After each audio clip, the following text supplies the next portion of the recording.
이런 문제가 있는 것들에 대해서 어떻게 대응 방안을 세울 거냐를 말씀드릴 때가 된 거죠.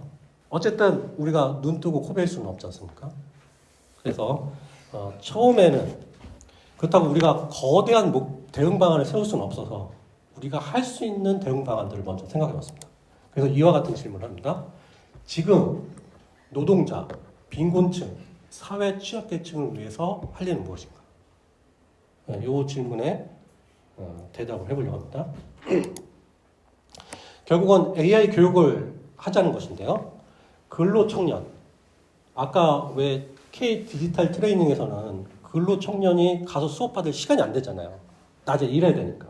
그래서 근로청년, AI를 모르는 성인, 빈곤층, 무직자한테 AI 교육을 하루에 2-3시간씩. 그래서 컴퓨터 프로그램을 이용해서 AI 교육을 하자는 겁니다. 그럼 이런 교육을 하면 어떤 효과가 있느냐? AI 교육을 이런 노동자하고 취약층한테 하면은 이 노동자와 취약층은 삶을 개선하게 될 것이고요. 이 세력을, 진보 세력에서는 새로운 세대로 영입을 하면 외연이 확대가 되고 또 이 교육 프로그램을 정책화할 수 있는 효과를 갖게 됩니다. 그래서 AI 교육을 하자는 것이고요. 그래서 이 교육 관련 내용에서 인터뷰를 한번 해봤습니다. 그랬더니 답변이 이렇게 3가지 정도로 좁혀지는데요. 과거 컴퓨터를 공부해야 하는 전환점이 있었듯이 지금은 AI를 알아야 하는 전환점이다.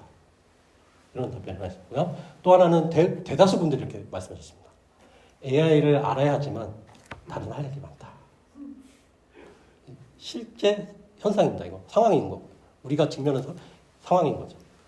그리고 어떤 한 분이 우선은 AI의 이점이 다른 사람들에게도 소개되면 좋겠다. 이런 아이디어를 내주셨어요. 그래서 진짜로 소개를 한번 해드리겠습니다.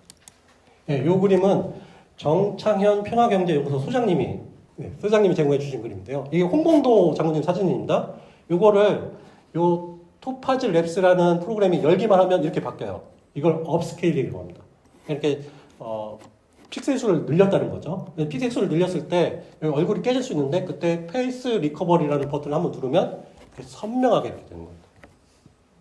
그래서 이 사진도 이렇게 선명하게 이렇게 되는 것을 볼 수가 있습니다. 제가 굳이 이거를 말씀드린 이유가 이것 때문에 그래요. AI는 스며드는 기술이다. 저하고 앞에 있는 그 그림을 같이 보신 분들이 이렇게 말씀하시는 거예요. 그러면 우리도 저 프로그램 사용하면 좋겠다. 저는 이 장면이 AI가 스며드는 장면이었다고 생각하는 거예요. AI가 효율적이니까 나도 모르게 갖다 쓴다는 거죠. 그 대표적인 예가 뭡니까? 유튜브들 보시죠. 유튜브 하나 보면 나도 모르게 옆에 비슷한 내용의 동영상들이 추천되잖아요. 그 추천을 누가 해주냐면 AI가 해줍니다. 다 쓰고 있는 거예요. 이미. 그래서 AI를 스며드는 기술이다. 이렇게 말씀드렸습니다.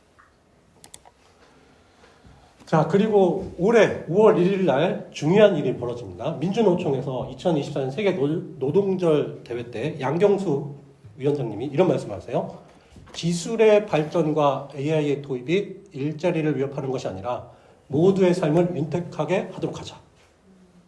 저는 그래서 한국의 노동계도 이제 AI에 많은 집중을 하기 시작했다라고 믿고 있습니다.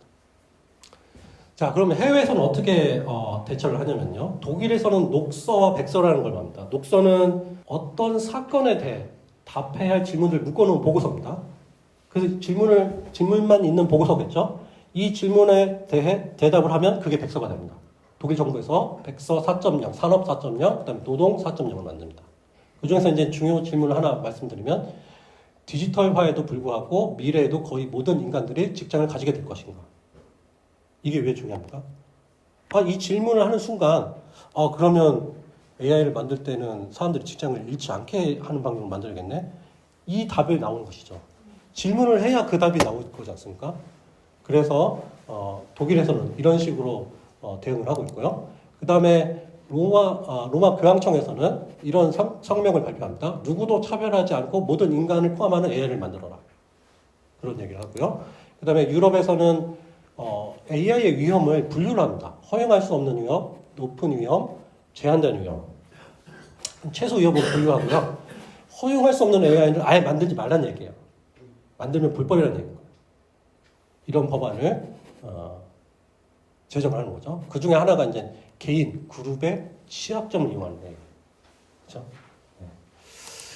그 다음에 이제 미국에서는 AI를 만들면 무조건 정부한테 신고하는 얘기인 거예요. 그래서 그 영향을 평가도 해서 신고하고, 그 다음에, 그 기업 모두가 책임을 지게 하고, 그래서 정부는 이런 가이드라인을 만든다. 그런 내용으로 법안을 만들고 있고요. 그 다음에, 그래서 이렇게 각 나라마다 대응 방안이 달라서 하버드 대학교 버크만 센터에서 이 주요한 AI 원칙 36개를 모집을 해서 분류를 합니다. 그래서 공통점만 뽑아내는 거예요. 뽑아냈더니 믿을 수 있는 AI를 만들기 위해서는 8가지 기준이 필요하다. 이런 결론을 내립니다. 그래서 투명성과 설명 가능성. 네. 어떤 데이터를 사용했느냐, 어떻게 학습했느냐, AI가 사용되고 있으면 밝혀주고 또 결과가 설명 가능해야 된다. 그다음에 신뢰성, 믿을 수 있어야 된다는 거죠. 할루시네이션 같은 게 있으면 안 된다는 얘기고요. 그다음에 공정성, 차별해서는 안 된다. 윤리성, 비윤리적인 걸 금지하는 거고요. 그다음에 견고, 안정성, 해킹에 견뎌야 된다는 얘기인 거죠. 그다음에 프라이버시 지켜야 되고, 책임은 AI가 아닌 인간이 져야 된다. 이 뜻이고요. 그다음에 지속 가능성, 이런 8가지 기준을 지켜야 된다. 이렇게 그러됩니다. 그래서 제가 한 가지 좀 색다른 대응 방안을 내는 곳이 있어서 소개를 해드릴까 합니다. 이 얘기는 김어준의 다스베이다라는 프로그램에서 나온 얘기인데요.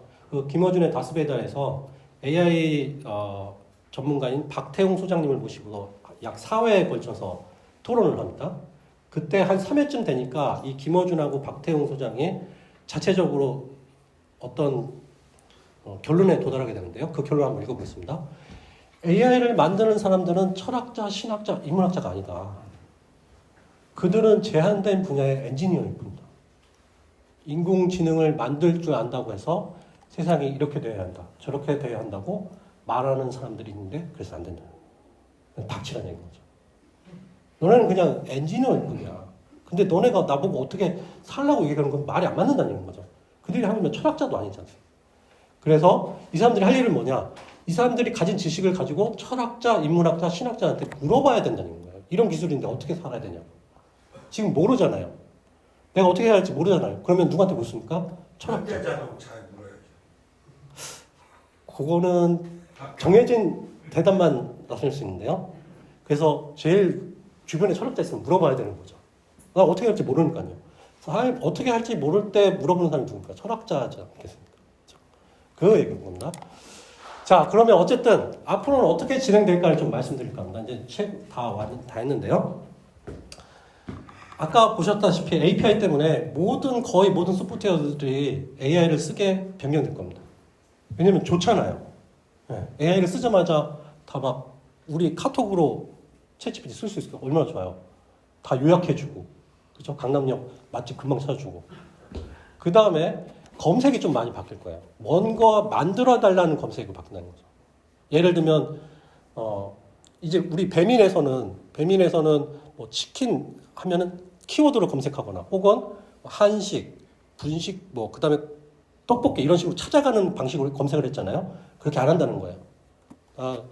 나 며칠 있으면 아내랑 결혼기념일인데 먹을 만한 식당, 음식점 추천해줘.